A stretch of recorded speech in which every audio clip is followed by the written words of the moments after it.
अपने राजा को स्वर्ण का धन 25 लाख रुपए व राजकोष में 20,000 अशर ज्ञान देश के लिए अर्पित। इससे महाराणा प्रताप ने 12 वर्षों तक अपनी सेना को संगठित किया, सैन्य शक्ति को बढ़ाया और मेवाड़ मातृभूमि को आजाद करवाया। कृपया अब आप सब आगे की तरफ देखिए। कुंभलगढ़ किला है। इस किले का प्राचीन नाम मच्छिंद्रगढ़ है। इस किले का निर्माण महाराणा कुंभा ने करवाया था। इस किले के अंदर 9 मई 1540 ईस्वी में महाराणा प्रताप का जन्म हुआ था। इस किले की ऊंचाई समुद्र तल से 3568 फीट की है। इस किले की दीवार 36 किलोमीटर तक फैली हुई है। इस दीवार का नाम ग्रेट वॉल ऑफ चाइना के बाद द्वितीय पायदान पर दर्ज है। इस किले के अंदर 360 प्राचीन मंदिर हैं। उन मंदिरों में से जग प्रसिद्ध महादेव का मंदिर सबसे प्राचीन है। कुंभलगढ़ किला यहाँ से 65 किलोमीटर की दूरी पर है। कृपया अब आप सब पीछे की तरफ देखिए। ये दृश्य मेवाड़ की प्राचीन राजधानी चित्तौड़गढ़ का है। इसी किले के अंदर महाराणा प्रताप का बचपन बीता था। इस किले की तलहटियों में महाराणा प्रताप ने अपने गुरु से शिक्षा प्राप्त की थी। ये किला 12 वर्ग किलोमीटर में फैला हुआ है। इस किले पर जब भी विदेशी आक्रांताओं ने आक्रमण किया और उस आक्रमण में कोई भी राजा व सैनिक वीर गति को प्राप्त कर लेते तो उनकी पत्नियां वीरांगनाएं अपने सतीत्व की रक्षा करने के लिए जलती हुई अग्नि में कूद प्राणों को त्याग देती थी, जिसे हम जौहर कहते हैं। चित्तौड़गढ़ में 3 मुख्य बड़े जौहर हुए थे। प्रथम जौहर 1303 ईस्वी में रानी पद्मिनी ने 16,000 स्त्रियों वीरांगनाओं के साथ जौहर किया था, सिर्फ अल्लाउद्दीन खिलजी के कारण। दूसरा जौहर 1535 ईस्वी में गुजरात के शासक बहादुर शाह के आक्रमण के कारण रानी कर्मावती ने वीरांगनाओं के साथ किया। और तीसरा जौहर 1568 ईस्वी में जब अकबर ने चित्तौड़गढ़ पर आक्रमण किया, उसी समय रानी फूलकुंवरी ने 7,000 वीरांगनाओं के साथ जौहर किया। फिर भी अकबर का मन नहीं भरा और अंत में हजारों आम लोगों का कत्लेआम करवाकर उन्हें मौत के घाट उतारा गया। इस किले में देखने योग्य विजय स्तंभ है, कीर्ति स्तंभ, मीरा मंदिर, जैन मंदिर, कालिका माता मंदिर, भामाशाह हवेली, कुंभाश्याम मंदिर, फतेह प्रकाश महल हैं। ये किला यहां से 140 किलोमीटर दूरी पर है। ये देखते हुए सभी अतिथि आगे की तरफ चले।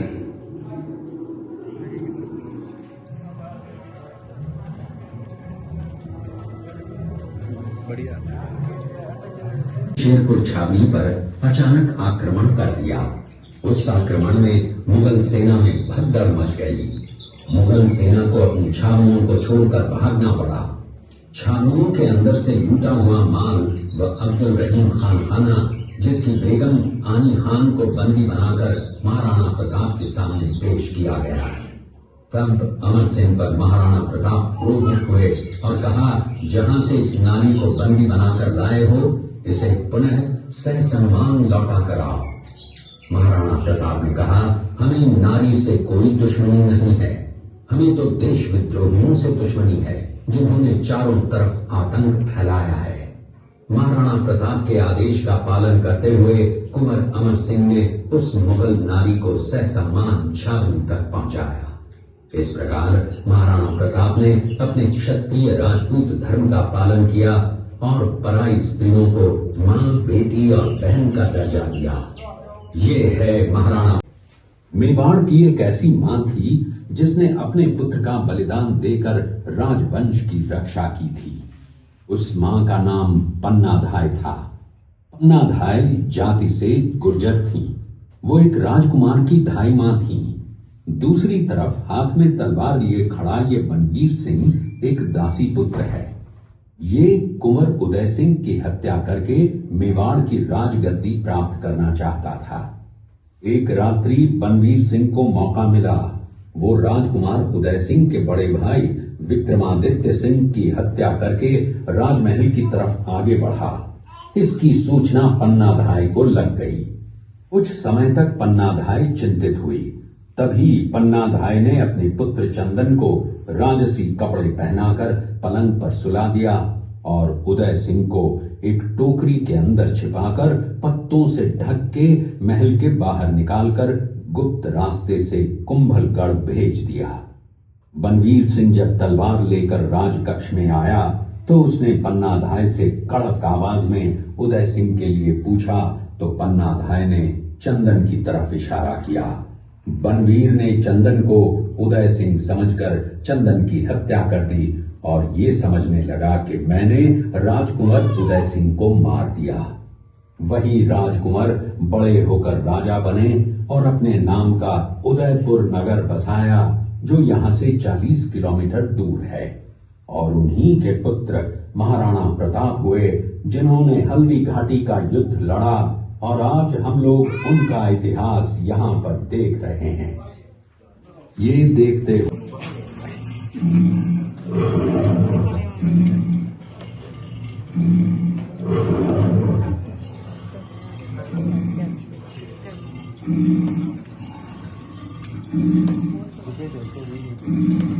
ये घटना महाराणा प्रताप की वीरता को दर्शाती है। एक समय नरभक्षी बाघ का आतंक छाया हुआ। महाराणा प्रताप ने उस बाघ का शिकार कर उस बाघ को मार डाला। ये घटना महाराणा प्रताप की वीरता की प्रतीक है। कृपया अब आप सब पीछे की तरफ देखिए। इस दृश्य में देखिए महाराणा प्रताप अपनी प्रतिज्ञा का पालन करते हुए। महाराणा प्रताप ने प्रतिज्ञा की थी कि जब तक अपनी मातृभूमि को शत्रुओं से मुक्त नहीं करा लेता तब तक न तो मैं महलों में रहूंगा, न किसी धातु के पात्र में भोजन करूंगा, न किसी गद्दी के बिछौने पर सोऊंगा। पत्ते ही भोजन के पात्र होंगे, जमीन ही बिछौना होगा। इस प्रतिज्ञा का पालन उन्होंने 21 वर्षों तक जंगलों में रहकर किया। इस दृश्य में देखिए महाराणा प्रताप वृक्ष के नीचे बैठकर पत्तों पर खाना खाते हुए। इसी कारण हम आज भी महाराणा प्रताप को श्रद्धा व सम्मान से याद करते हुए देशभक्ति की प्रेरणा प्राप्त करते हैं। ये देखते हुए सभी अतिथि आगे की तरफ चलें।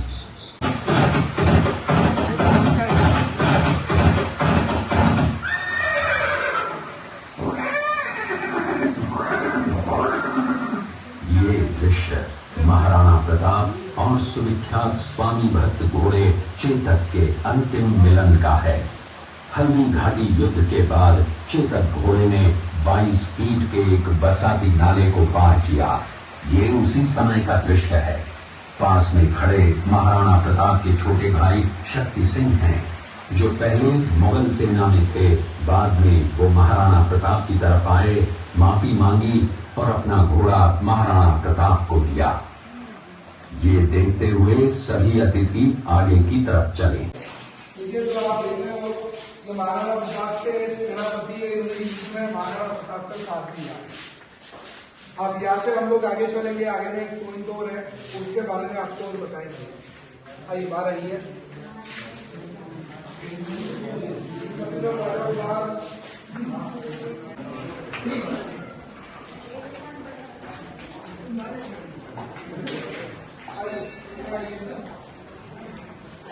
यहाँ पे आगे आ जाओ। बस आपको यहाँ पे देखना है तो नहीं है। थोड़ा इधर वो बताएंगे आप देखिए क्या देखिए। इसमें हम गुलाब जल बनाते हैं हल्दी घाटी में, साल में एक बार मार्च और अप्रैल के महीने में। गुलाब की इधर खेती होती है। 10,000 गुलाब के फूलों और 20 लीटर पानी को बॉईल करते हैं। भाप जो बनती है अंदर, वो भाप से गुलाब जल किया जाता है, जो आंखों में मिठाई मेकअप के लिए काम आता है। दूसरा बनाते हैं गुलकंद, मुंह में छाले होते हैं और गैस कफ जो चीज तो उनके लिए। आप लोग आगे बढ़ो, आगे में आपको बताएंगे। यहाँ पे आप लोग सैंपल देखो, सैंपल चलिए आगे बढ़िए।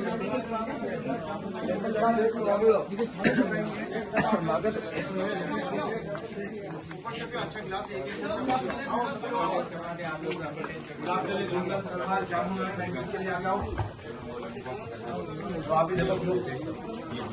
एक करना तो ऊपर से बना गुलाब चाय लेकर आ गया हूँ। बहुत बढ़िया पानी बना चलता है। लो आप ही देखो, बहुत बढ़िया।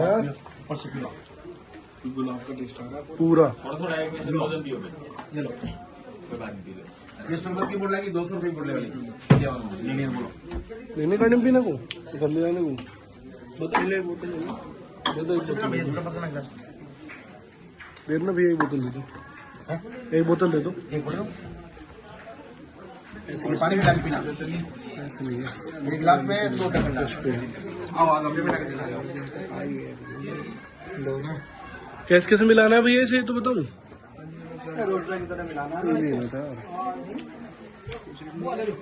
भैया कितने का है ये 700 मुबारक आगे और ये 1000 ये लेना भैया।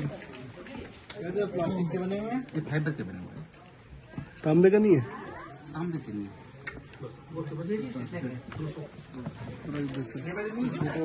पीछे में भाई देखो बहुत सुंदर सुंदर है।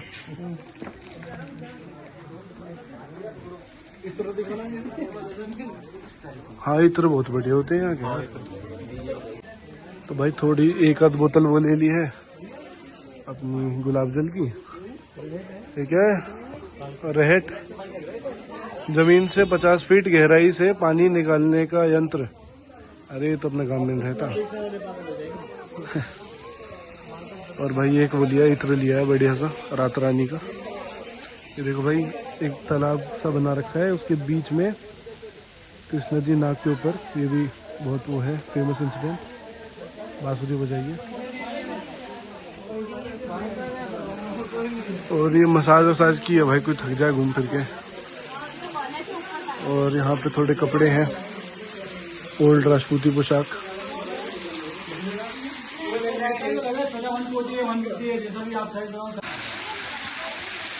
ये भाई महादेव बैठे हैं और नीचे वाटरफॉल बना रखा है जिसके अंदर से इस तालाब में पानी जा रहा है। ब्रिज बना रखा है एक सुंदर सा। भाई ईशान कह रहा है यहाँ पे आके उसका टाइम वेस्ट हो गया। भाई मैंने कहा ओ यस, धोखा दे दिया ना भाई ना, मैंने तो नहीं बोला है। इतना बढ़िया वो मूवी भी दिखाई, शो भी कराया, तुझे मजा नहीं आया है। हमारा खजांची था भाई, क्या बात कर रहे हो। टाइम में हम राजपूतों ने इन्हें वो पैसे संभालने को दे दिए, हाँ। राजा बन के बैठ गए आज ज्यादा। हाँ सर पे चढ़ के देख रहे हैं।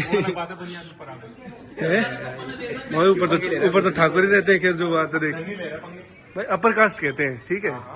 अपर जनरल हो तुम, हमें अपर कास्ट एक ही बात है। एक ही बात नहीं है भाई। शेर वेर बैठा रखे बात कहते हैं। हाँ भाई सही बात है, अभी तो शेर है। तो भाई यहीं पे हमारा हल्दी घाटी का म्यूजियम टूर हुआ खत्म। बहुत बढ़िया म्यूजियम बना रखा है, पूरी हिस्ट्री तरीके में बताई एक एक जगह करके। और मिलते हैं या तो कुंभलगढ़ में या उदयपुर में, जहाँ भी जाएंगे देखते हैं।